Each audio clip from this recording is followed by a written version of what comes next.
If you are wondering if Samsung Galaxy A27 supports 100 watts plus chargers or power adapters, then the answer is both yes and no, and it actually depends on what is your expectation.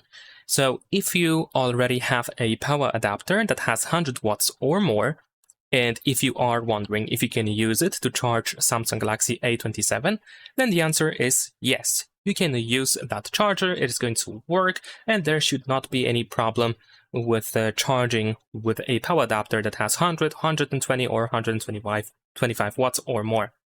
Now, if you are wondering if that charger is going to be fully used by the phone, or in other words, if the phone can use actually 100 watts to charge the battery, then the answer is no. So the maximum amount of watts that the phone can use to charge the battery is 25.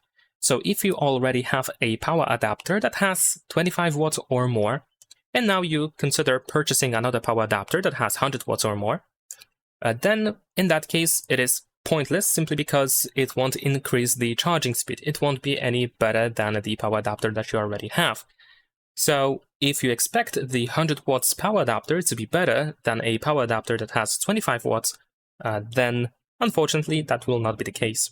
Leave a like and subscribe.